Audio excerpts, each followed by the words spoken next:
زی سالش چو یک پنجه اندر کشید، سه فرزندش آمد گرامی پدید. به بخت جهاندار هر سه پسر، سه فروخ نژاد از در تاج زر. به بالا چو سرو و به روح چون بهار، به هر چیز ماننده شهریار. از این سه دو پاکیزه از شهرناز، یکی کهتر از خوب چهر ارنواز. پدر نوز ناکرده از ناز نام، همه پیش پیلان نهادند گام. از آن پس بدیشان نگه کرد شاه، که گشتند زیبای تخت و کلاه. فریدون از آن نامداران خویش، یکی را گرانمایه‌تر خواند پیش. کجا نام او جندل راهبر، به هر کار دلسوز بر شاه بر. بدو گفت برگرد گرد جهان، سه دختر گزین از نژاد مهان. به خوبی سزای سه فرزند من، چنان چون بشایند پیوند من. پدر نام نکرده از نازشان، بدان تا نخوانند به آوازشان. سه خواهر ز یک مادر و یک پدر، پری چهره و پاک و خسرو گهر. به بالا و دیدار هر سه یکی، که این را ندانند از آن اندکی. چو بشنید جندل ز خسرو سخن، یکی رای پاکیزه افکند بون. که بیدار دل بود و هوشیار مغز، زبان چرب و شایسته کار نغز. ز پیش سپهبد برون شد به راه، ابا چند تن مر ورا نیک خواه. یکایک از ایران سر اندر کشید، پژوهید و هر گونه گفت و شنید. به هر کشوری کز جهان مهتری، به پرده درون داشتی دختری. نهفته بجستی همه رازشان، شنیدی همه نام و آوازشان. ز دهقان پرمایه کس را ندید، که پیوسته آفریدون سزید. خردمند و روشن دل و پاک تن، بیامد بر سرو شاه یمن. نشان یافت جندل مر او را درست، سه دختر چنان چون فریدون بجست. خرامان بیامد به نزدیک سرو، چنان چون به پیش گل آید تذرو. زمین را ببوسید و پوزش نمود، بر آن کهتری آفرین برفزود.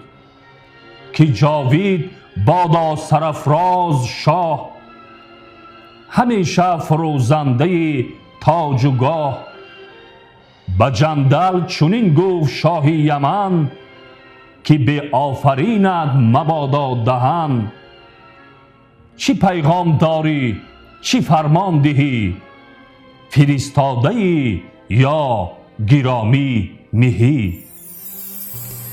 بدو گفت جندل که خورم بوده، همیشه ز تو دور دست بده.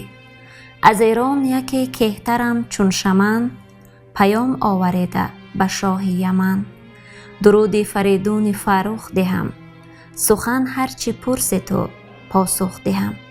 تو را آفرین از فریدون گرد، بزرگ آن کسی که نداردش خورد. مرا گفت شاه یمن را بگوی، که برگاه تا مشک باید ببوی. همیشه تن آزاد بادت ز رنج، پراکنده رنج و براکنده گنج. بدان ای سر مایه تازیان، کز اختر بوی جاویدان بی زیان.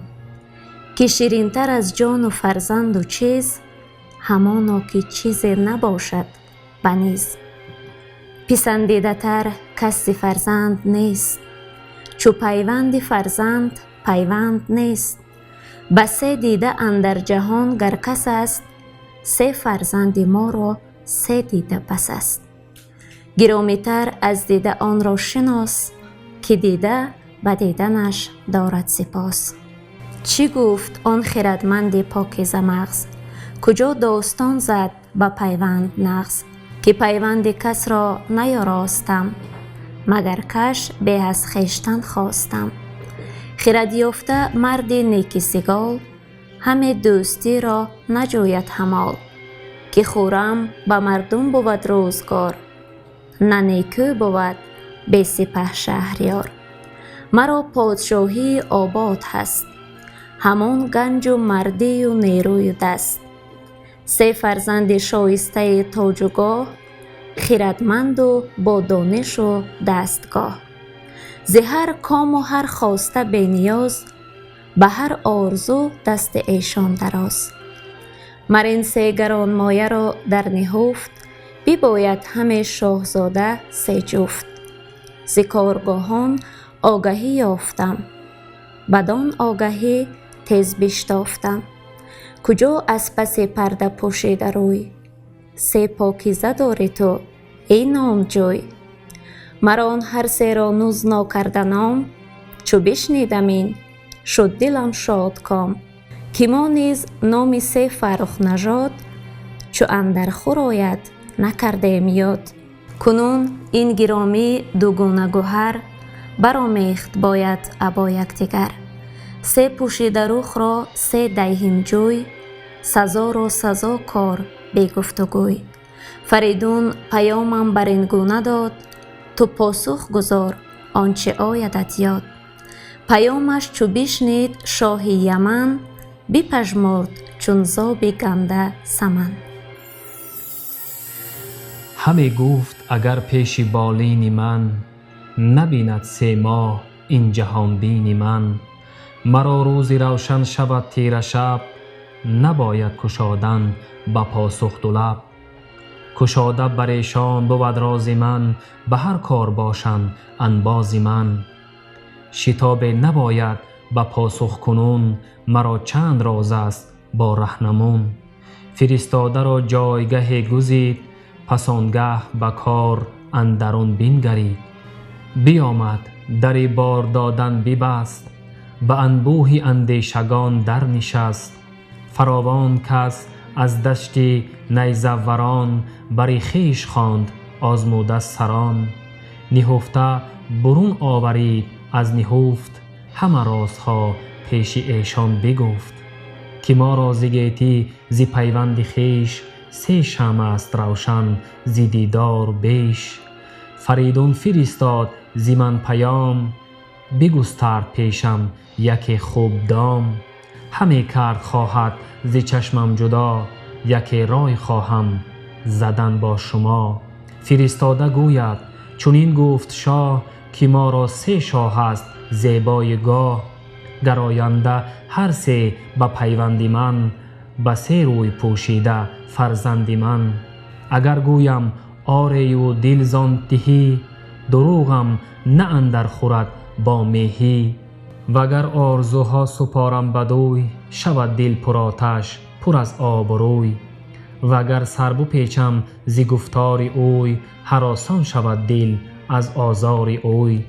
کسی کو بود شهریار زمین، نبازی است با او سگالید کین.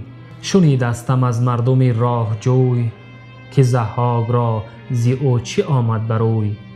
از این در سخن هرچی تان است یاد، سراسر به من بر بباید کشاد.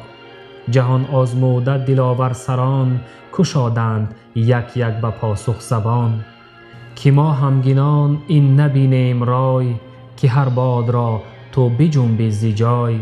اگر شد فریدون جهان شهریار، نه ما بندگانیم با گوشوار. سخن گفتن و بخشش آیین ماست، اینان و سینان تافتن دین ماست. به خنجر زمین را نیستان کنیم، به نیزه هوا را نیستان کنیم. سه فرزند اگر بر تو هست ارجمند، سری برده بگشا و لب را ببند. و اگر چاره بی پاره خواهی همی، بترسی از این پادشاهی همی. از او آرزوهای پرمایه جوی، که کردار او را نبینند روی. چو بشنید از آن کاردانان سخن، نه سر دید آن را به گیتی نبون.